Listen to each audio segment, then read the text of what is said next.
स्वतंत्रता संग्राम में हम ऐसे अनेकों नामों के बारे में सुनते हैं, जानते हैं, जिन्होंने हमें हमारे देश को आज़ादी दिलाने में एक अहम योगदान दिया है।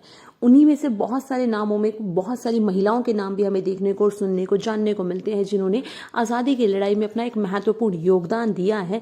बट ऐसी फिर भी बहुत सारी महिलाएं हैं जिनके कि नाम जिक्र हम अपने आसपास सुनते तक नहीं है। उन्हीं में से एक हैं जिन्होंने क्या है हमारे देश के स्वतंत्रता संग्राम में एक अहम भूमिका निभाई थी। अंग्रेजों से कह सकते हो कि लोहा लिया था, अंग्रेजों से सीधा वो टकराए थे। उन्हीं का नाम है रानी गाइदिनेल्यू, डॉटर ऑफ द हिल्स भी जिनको कहा जाता है, और जो कि हेरेका मूवमेंट से जुड़ी हुई हैं, जिनको कि रानी की उपाधि दी गई थी उनके उन्हीं योगदानों की वजह से। किसके द्वारा? जवाहरलाल नेहरू जी के द्वारा। तो कौन है रानी गाइदिनेल्यू? उन्हीं के बारे में जानेंगे हम हमारी आज की इस वीडियो में। सो बिगिनिंग फॉर विकुंज में आपका स्वागत है। इनके बारे में जानने के लिए वीडियो को प्लीज एंड तक जरूर देखें, जिससे कि आपको इनके बारे में सब कुछ पता लगे। अगर हम रानी गाइदिनेल्यू की बात करें तो उनका जन्म 26 जनवरी, जिस दिन हम अपना रिपब्लिक डे सेलिब्रेट करते हैं, तो 26 जनवरी 1915 को हुआ था। कहाँ पर? मणिपुर, इंडिया में। कौन से जिले में हुआ था इनका जन्म? नाइकऊ विलेज है एक, नुन्नेकाऊ, ठीक है ना, नुन्नेकाऊ विलेज में हुआ था। तमेलोंग जिले में उनका जन्म हुआ था। और इनकी डेथ 17 फरवरी 1993 को 78 साल की उम्र में लोंगको, मणिपुर, इंडिया में हुई थी। मेनली अगर हम कहें तो इनको हम स्पिरिचुअल एंड पॉलिटिकल लीडर के तौर पर जानते हैं। किसका? जेलेंगोंग नागाज का, क्योंकि इन्होंने क्या किया था, हेराका आंदोलन जो था ना उसकी कमांड संभाली थी। और जिस हेराका आंदोलन का लक्ष्य क्या था, जो प्राचीन नागाज थे ना, जो धार्मिक मान्यताएं थी उनकी, उनको दोबारा से बहाल करना और उनको एक नई जिंदगी प्रदान करना उनका मेन लक्ष्य था। ठीक है।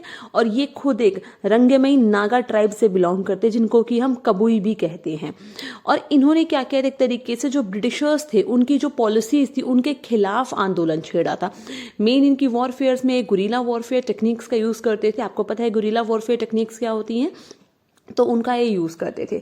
अगर हम इनकी बात करें तो इन्होंने बहुत कम उम्र से ही, सिर्फ मात्र 13 साल की उम्र में ही गाइदिनेल्यू ने हेरेका मूवमेंट को ज्वाइन कर लिया था। कब? 1927 में, सिर्फ 13 साल की उम्र में। देखिए, अगर हम हेरेका मूवमेंट की बात करें तो इसको स्टार्ट करने वाले इनके कजन थे हैपू जोंगदोंग, जिनका की जन्म 1905 और डेथ 1931 में हुई थी। ठीक है। ये एक तरीके से क्या है, ट्राइबल लोगों से जुड़ा हुआ एक मूवमेंट था। और इसमें क्या है, काफी सारे जो लोग हैं वो धीरे धीरे क्या है, जिल्दनोग से जुड़ते चले गए थे। इसमें मेनली कौन कौन सी ट्राइब्स थी? जेम, लिगमई और रोंगमई, ये कुछ ट्राइब्स थी जो इस आंदोलन से जुड़ी थी। और इनका मेन लक्ष्य क्या था, मैंने आपको बताया ना, जो नागा धार्मिक मान्यता है उनको दोबारा से बहाल करना। और इसी चीज को लेकर ब्रिटिशर्स को इनसे लगता था कि ये खतरा है हम लोगों के लिए, और इनको क्या है 1931 में फांसी पर टांग दिया जाता है। इनको एक तरीके से फांसी दे दी जाती है। उसके बाद से ही जो है इस आंदोलन की कमांड संभाली थी किसने? गाइदिनेल्यू ने। तो कौन? रानी गाइदिनेल्यू ने इस आंदोलन की कमांड संभाली थी। और वो इस आंदोलन की एक तरीके से कह सकते हो स्पिरिचुअल एंड पॉलिटिकल उत्तराधिकारी बनी थी। और उन्होंने क्या है, जो जिंदोंग्स थे उनकी आइडियोलॉजी और उनके प्रिंसिपल्स को आगे बढ़ाया था। सिर्फ 16 साल की उम्र में ही इन्होंने धीरे धीरे बहुत सारे लोगों को अपने साथ जोड़कर एक बहुत बड़ी आर्मी तैयार कर ली थी, जो कि क्या है, ब्रिटिशर्स के खिलाफ थी। ठीक है, जो कि ब्रिटिशर्स से लड़ने में एक तरीके से कह सकते हो एक अहम भूमिका निभाती थी। और उन्होंने सीधा क्या है, ब्रिटिशर्स से टक्कर लेना शुरू कर दिया था इस चीज को लेकर। अब देखिए, इनकी जो ये आर्मी थी ये किस चीज को लेकर थी, किस चीज के खिलाफ थी? ये ब्रिटिश रूल के खिलाफ थे, क्योंकि जो ब्रिटिश रूल जो है, जो लोगों से, जो ट्राइबल लोग थे उनसे जबरदस्ती जो टैक्स वगैरह जो वसूल करती थी, उस चीज के टोटली खिलाफ थे। ठीक है। और ईसाइयों के आने के बाद से जो नागास की जो अपनी खुद की धार्मिक मान्यताएं थी उनको बहुत ज्यादा हार्म पहुंचा था। और उनको रिलीजियस कन्वर्जन भी उनका करवाया जा रहा था, उनका धर्म परिवर्तन करवाया जा रहा था। ठीक है। तो इस वजह से क्या है, इन सारी चीजों को प्रोटेक्ट करने के लिए क्या है, रानी गाइदिनेल्यू ने क्या एक अहम भूमिका निभाई थी। और बहुत सारे जो लोग हैं, जो लोकल नागास थे, वो भी धीरे धीरे इनसे जुड़ते चले गए और एज अ वॉलंटियर इनको ज्वाइन करते चले गए। उन्होंने काफी सारा जो डोनेशन है वो भी इनका जो समूह है उसको दिया था। ठीक है। और अगर हम इसके अलावा अगर हम बात करें रानी गाइदिनेल्यू की, तो इन्होंने क्या है, जो इनकी जो एक्टिविटीज थी जिसकी वजह से क्या है ब्रिटिशर्स इनको खतरा मानने लगे थे। और ये कहा जाता है कि इतनी ज्यादा पावरफुल थी कि इनको एक देवी की उपाधि दी गई थी। कि कहा जाता था कि ये क्या है, जो वहां की जो एक फेमस देवी है उनकी उपाधि इनको दे दी गई थी। तो उनको चेराचम दिल्लू जो देवी थी वहां की, उनका दर्जा दे दिया गया था। कहा जाता था कि ये उन्हीं की अवतार है। देखिए इसी के साथ क्या है, जो रानी गाइदिन्ल्यू है, इन्होंने क्या है, जो असम राइफल्स की जो एक टुकड़ी थी उसके ऊपर क्या है हमला कर दिया था, गुरिल्ला वॉरफेयर मैंने आपको बताया था ना।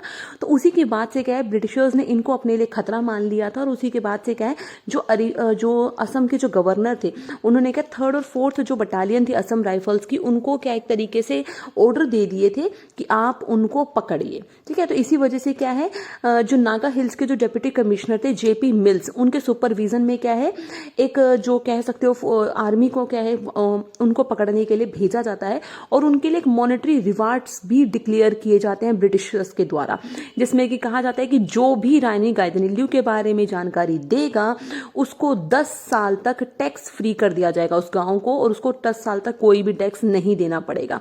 ठीक है, तो रानी गाइदिन्ल्यू की ने एक बहुत बड़ी आर्मी बना ली थी। तो उस टाइम पे रानी गाइदिन्ल्यू क्या कर रही थी, उनके लिए क्या है पुलमोई विलेज में क्या एक तरीके से एक बहुत बड़ा किला बनाने की कोशिश कर रही थी, जिससे कि जो उनकी आर्मी है वो वहां से क्या है ब्रिटिशर्स के ऊपर अटैक कर सके।